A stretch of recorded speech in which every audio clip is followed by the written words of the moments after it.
मैं शुएब अहमद, समाजवादी पार्टी उत्तराखंड प्रमुख महासचिव।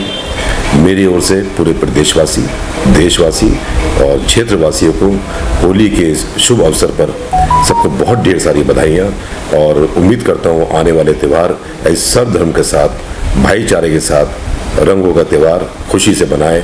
मेरी तरफ से आप सबको बहुत बहुत शुभकामनाएं।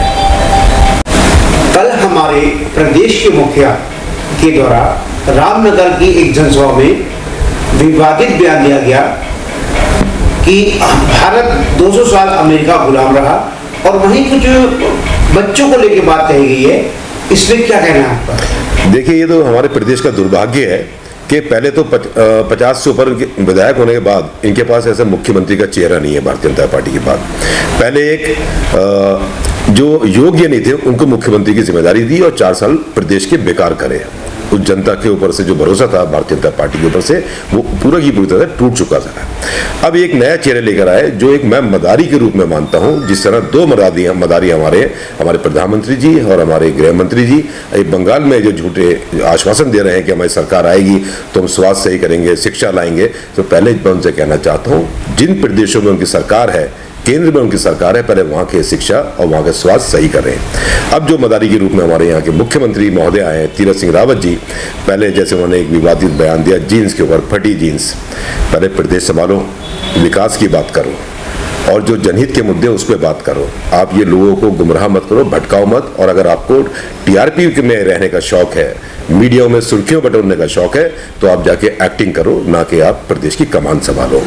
और अब आपने कहा कि जिसके पास 2 हैं तो 10 क्विंटल मिलेगा, 2 क्विंटल मिलेगा, जिसके पास 20 है तो क्विंटल माल मिल गया। अरे शर्म आनी चाहिए आपको। कौन सा माल आपने दिया है प्रदेश की जनता को, गरीबों को? और अभी आपने जो कहा कि ऐसा चावल दिया जो चावल वो खरीद नहीं सकते। अरे आप कैसे आकेंगे उस आदमी की कि क्या खरीदता है, कैसा खाता है?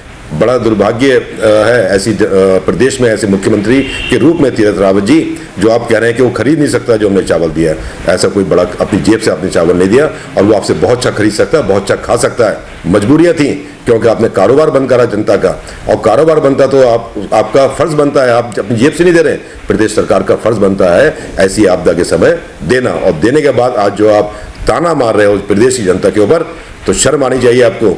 और बच्चों की बात करते हैं, अरे आपके कितने बच्चे हैं? आपकी क्या प्लानिंग है? अपने घर की प्लानिंग अपने घर में करिए कि 20 बच्चे पैदा करो और 2 करो, और अगर नहीं करे तो क्यों नहीं करें?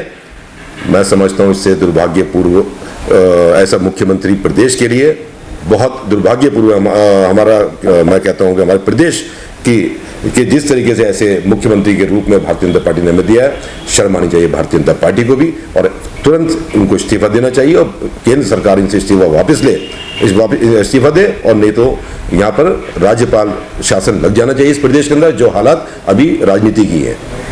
ये वही बात करते हैं, प्रदेश में बेरोजगारी चरम पर है, महंगाई चरम पर है, तो कर्मचारी की तनख्वाह मिल नहीं पा रही है। वहीं भारतीय जनता पार्टी सम्मान समारोह लगातार मनाने में लगी हुई है। जैसे आज पहले जो हमारे प्रदेश के अध्यक्ष थे भाजपा में, वो मंत्री पद पे बैठे हैं, एक हुजूम उनको लेने जाता है सम्मान समारोह में। ये इतना पैसा जनता का किस उससे खर्च करते हैं? देखिए, ये जैसे मैंने भी आपको कहा कि ये भारतीय जनता पार्टी है, ये सिर्फ दिखावे की राजनीति करती है, जुमलेबाजी की राजनीति करती है।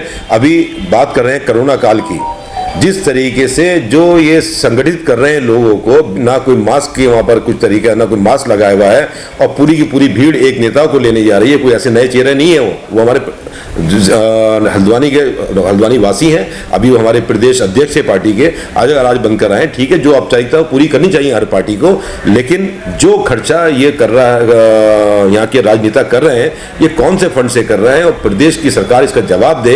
बीच में एक मुद्दा उठाता है, नेपाल 1 चैनल को पैसा बांटा गया मुख्यमंत्री द्वारा। मैं चाहता हूं कि अपने इस प्रदेश 5 साल के कार्यकाल में चुनाव से पहले उस घोटाले को सामने लेके आना पड़ेगा भारतीय जनता पार्टी को, जब जाके आप वोट मांगने का अधिकार रखते हैं अगले चुनाव के लिए। और आपको जवाब देना पड़ेगा, जो एक आईएसबीटी जहां पर एक हल्द्वानी में आज बहुत पहले की जरूरत थी, आपने 4 साल निकाल दिए उस आईएसबीटी को, आज तक ढूंढने से नहीं मिल रहा आईएसबीटी कहां गया। एक 300 करोड़ का प्रोजेक्ट कंक्रीट आपने बना के रखा है हमारे यहाँ पर स्टेडियम के रूप में, जिसका कोई फायदा नहीं है न जनता के लिए न किसी के लिए। उसका जवाब कौन देगा? प्रदेश का पैसा जो ये बर्बाद कर रही है ये सरकारें, ये दोनों मौन मित्रता वाली सरकारें, चाहे भाजपा हो या कांग्रेस हो, ये विपक्ष की बहुत बड़ी नाकामी है, जिसकी वजह से हमारी सत्ता पक्ष का इतना मनोबल बढ़ रहा है और वो घोटाले पे घोटाले करते जा रहे हैं। विपक्ष सदन में चुप बैठा रहता, ये इसकी बहुत बड़ी वजह है।